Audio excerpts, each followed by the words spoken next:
السلام علیکم۔ علامہ ضمیر احمد نقوی صاحب پاکستان بلکہ میں سمجھتا ہوں کہ عالمی شہرت یافتہ فرقہ جعفریہ سے تعلق رکھنے والے ایک بہترین مقرر، بہترین خطیب اور ایک عالم دین ہیں۔ میں سمجھتا ہوں کہ شاید ہی اس وقت علامہ صاحب کو کوئی نہ جانتا ہو۔ یہاں پہ میں ایک حدیث آپ کی خدمت میں عرض کرنا چاہتا ہوں۔ آپ اللہ جس کا مفہوم ہے اللہ کا مشمع فرمائے کہ جو شخص کسی مسلمان کی پردہ پوشی فرماتا ہے، اللہ تبارک و تعالی بروز محشر اس کی پردہ پوشی فرمائیں گے، اور جو کسی مسلمان کی پردہ دری کرتا ہے اللہ اس شخص کی پردہ دری فرمائیں گے۔ اب آپ میری بات کو غور سے سمجھیے۔ علامہ صاحب فقہ جعفریہ کے ایک بہت نامور اور ایک بہت بڑے انسان ہیں۔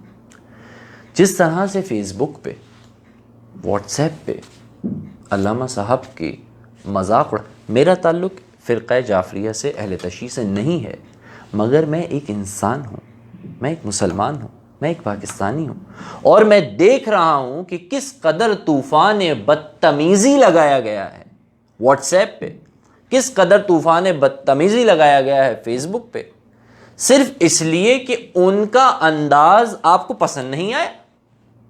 صرف یہ وجہ تھی کہ ان کی بات سے آپ کو اختلاف تھا، اور اختلاف کرنے کا کیا یہ طریقہ ہے کہ کسی کی زندگی کی ایسی تیسی کر دی جائے، کسی کی شخصیت کے ایسی تیسی کر دیا جائے، کسی کی، یعنی آپ اندازہ لگائیے کہ علامہ صاحب کہ میرا دل دکھ رہا تھا۔ میں نے کل علامہ صاحب کی ایک ویڈیو دیکھی، اس میں وہ انتہائی دکھی تھے۔ ہماری قوم نے مزے کی بات یہ ہے کہ یہ ہمارا مزاج بن گیا ہے۔ اگر آپ پیچھے سے اٹھانا شروع کرتے ہیں تو آپ جنید جمشید کے ساتھ دیکھ لیجئے ہم نے کیا کیا تھا۔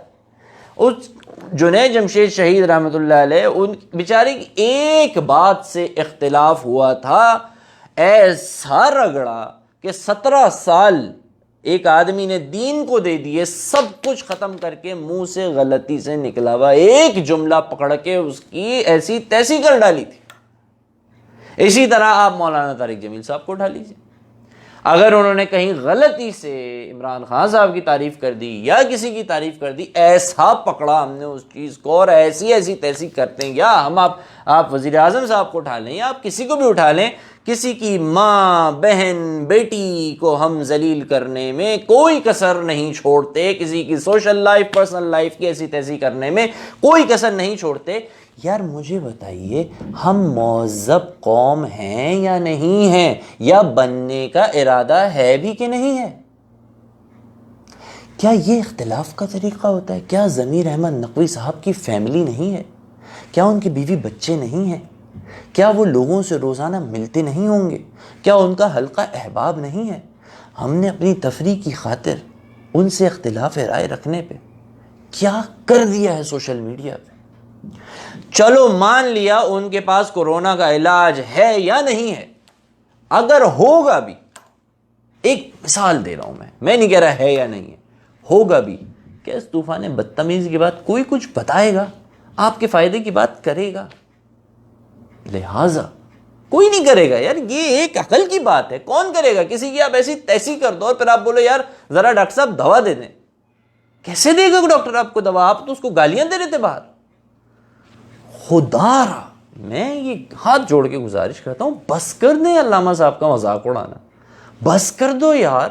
چاہے فقہی، میں نہیں سمجھتا کہ علامہ صاحب کا مذاق اگر اڑایا جا رہا ہے تو اس کے پیچھے کوئی فقہی اختلاف نہیں ہے، صرف تفریح ہے۔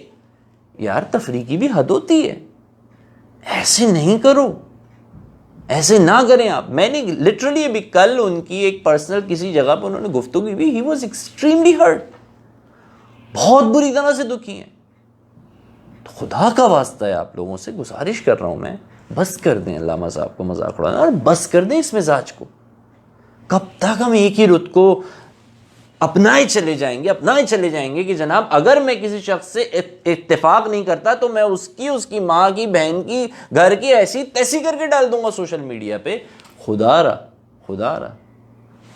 شاید میں جاہل ہوں، مگر اس کی ضرورت نہیں کہ میں اپنے جہل کو ظاہر کروں. شاید ہمارے اندر ابھی ادب، تمیز و تمدن کے بہت سارے اسباق ایسے ہیں جو ہم نے ابھی پڑھنا باقی ہیں، مگر اس کا مطلب یہ نہیں کہ ہم دنیا کو یہ بتائیں کہ ہم نے وہ اسباق نہیں پڑھے. خدا را اس کو بس کیجیے اور انہیں عزت سے جینے دے دیجیے. السلام علیکم.